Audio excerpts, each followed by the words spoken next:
когда на поставке, особенно армяне, грузины, украинцы и даже часть русских говорят о европейских ценностях и рассуждают о них, и почему-то эти ценности увязывают с стремлением в Евросовок, у меня вызывает это легкую улыбку. Святая простота, возведенная в абсолютизм непонимания несовместимости истинных европейских ценностей с сегодняшней Европой. Но здесь никого разубеждать не имеет смысла. Пусть пепел класса стучит в сердцах. Давайте я вам расскажу, что происходит в Испании. Как вы знаете, в Испании сейчас левацкая власть. Левее нее, наверное, только кандидат в президенты США Камала Харрис.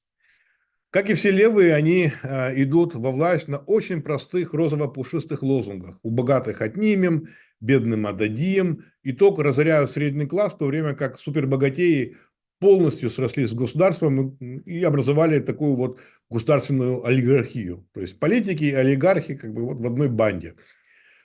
Талант и труд не нужен, сиди тихо, мы тебя накормим, ты, главное, голосуй за халяву, которую мы тебе дадим. То есть ни о чем не беспокойся, мы о тебе проявим заботу. Итог: качество деградирующего класса растет, как грибы после дождя.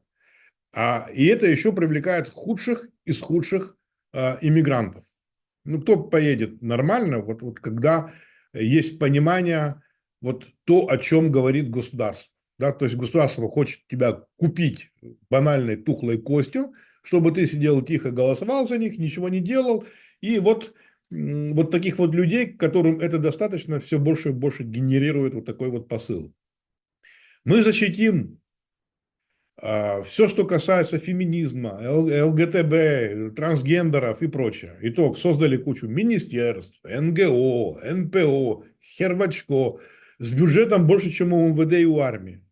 Да? Вот и рассказать, какой итог. В итоге приоритет в защите у одних, а у других и вовсе не защищены. Так?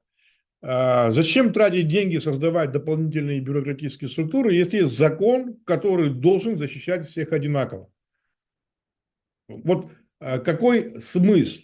Если на тебя напали на улице, да, какая разница, ты гомосексуал или ты гетеросексуал? То есть, если ты гомосексуал, на тебя напали, тебя должны защищать какие-то дополнительные структуры, больше проявлять о тебе заботу. Если ты гетеросексуал, то как бы, ну, может, в полиции не примут твое заявление. Да? Это элементарный обман и распил денег, потому что полиция должна защищать всех одинаково. Какая разница? Цвет кожи, национальная принадлежность, сексуальная ориентация. Вообще какое-то отношение имеет к защите. Есть полиция, которая должна заниматься защитой одинаково всех. Когда происходят дополнительные структуры, приоритет отдается по защите одних, и защита одних превалирует над защитой других, получается что? Получается так, что система перестает работать. Да? Перестает просто как бы работать. И все. То же самое. Мы откроем двери всем мигрантам и протянем им руку. Замечательно ведь, правильно? Это же такая доброта. Вот руку ты притянул, к тебе потянули, всех накормил, забота. Это же такая розово-пушистая вещь. Итог. Приток качественной миграции уменьшается. То есть все талантливые кочевники едут в другие страны, а худшие едут в Европу. Криминальная ситуация вот-вот-вот выйдет из-под контроля. Вернее, она уже неконтролируема, она уже вышла, так как здесь за преступления, ну, как бы такие как воровство, я не знаю, там драка, уже перестали наказывать. Вот. А вот если у тебя налоговая какая-то недоплата, какое-то преступление или даже случайность, возникшая в бухгалтерской отчетности, ты можешь получить реальный срок. Ну, до того, как ты получишь реальный срок, тебя обуют до нитки. Сделали медицинское обслуживание общедоступным. Это ведь прекрасно лечить всех. Теперь здесь может лечиться любой, даже не имеющий вид на жительство в Испании. Даже Обама в свое время приезжал изучать вот то, что они внедряли здесь в Испании, и даже Обама схватился за сердце и уехал. Вы можете себе представить? Более того, вот трансгендерные операции, например, здесь оплачиваются налогоплательщики. Они сами пациенты. Это что? операция первой необходимости какая-то, да, если ты хочешь сменить пол, то накопить деньги, создай фонд, позови друзей, родственников, продай дом, квартиру, машину и сделай эту операцию. Зачем ты трясешь общество, да? А здесь это в госпрограмме. И я вам еще скажу такую вещь, что очередь на тех, кто хочет сделать трансгендерную операцию, она одинакова, как, скажем, с онкологическими больными. Да? То есть люди, которым необходима первичная помощь, где вопрос между жизнью и смертью происходит. И речь идет об этом. Фактически все это парализовало госмедицинское обслуживание. Отмена права на частную собственность. Более того, госорганы не защищают дома, квартиры проживания граждан. Это как бы просто из ряда вон выходящее. Вы знаете, наверное, историю об оккупациях. В госшколах кромешно. Я даже не хочу вдаваться в детали, что происходит.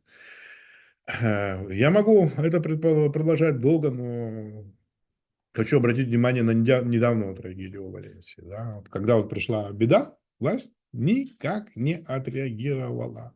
Вот когда все поняли, даже в соседних странах, что творится что-то экстраординарное, и вызвались помочь, а испанский МВД запретил им это делать. В итоге французские спасатели без разрешения испанской стороны прибыли в место происшествия и охренели на месте событий.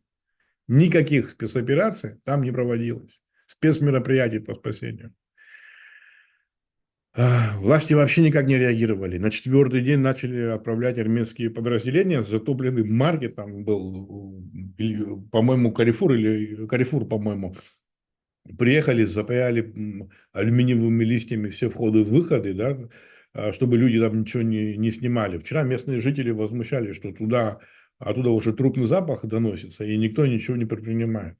Можете себе представить? СМИ свободные, да. Ведь во власти не фашисты, а либералы, так ведь? Все так свободы, все там, да, вот я вижу, публикуют очень многие, но это очень смешно, когда Камалу Харрис в виде статуи свободы. Попомните мои слова, она ее и снесет под конец своего президентского срока, не дай бог, если станет президентом. Да? Так вот, СМИ здесь заткнули рот. Всем СМИ. Все молчат. Вот только блогеры там бьют колокола в Инстаграме, в Ютубе, в Фейсбуке. Вот только вот блогеры и местные жители, охреневшие, которые никакие не блогеры, снимают весь этот ад, плачут на камеру, кричат на камеру, хают властей и стали социально активными и начали выкладывать все это в сеть. Ни одна скотина из правительства до сих пор не подала в отставку. Наоборот, умудряются хамить и оскорблять возмущенному и пострадавшему народу. А вы, наверное, по телеку видели, что как европейские премьер-министры на великах на работу ездят и в супермаркеты за продуктами ходят. Сожалею, очень сожалею, вынужден развеять ваши, так сказать, влажные фантазии. Последние 48 часов не объявляют ни данных о погибших, ни о пропавших без вести, нет никаких обновлений. Вот 48 часов, насколько увеличилось количество жертв, сколько пропавших. Никто ничего не знает, никто ничего не обновляет. Информационная диктатура. Вы не поверите, но в регионе Валенсии до сих пор не объявлено ЧП. Пожалуй, вот этим вот, наверное, ограничусь. Я вот даже собираюсь пост написать по всему этому делу в Фейсбуке. Но, предвигая вопрос, сразу отвечу. Нет, Европа не была такой, когда я приехал. И наверняка будут, почему, спрашивают, ты оттуда не уедешь? Уехал бы сегодня же к вечеру, если бы где-то на земном шаре было бы гарантировано место, в котором никогда не будет социализм и прочих коммунов, фашистских форм диктата и мошенничества. Поэтому вот голосующие сегодня в США, голосуйте не ушами, которые вам вкладывают вот все это вранье, а головой думайте. Не ушами, не сладкими речами вот этих вот социалистов. Потому что если сегодня красно-коричневая чума победит в Штатах, мы перейдем в новую эру морального гниения, надвигающейся бедности, новых войн и диктатуры. И все это придет под барабанную дробь красивых слов за все хорошее против всего плохого. Будь я американцем, ни минуту бы не сомневаясь, голосовал бы за Трампа. Так хоть шанс остается. Всем пока.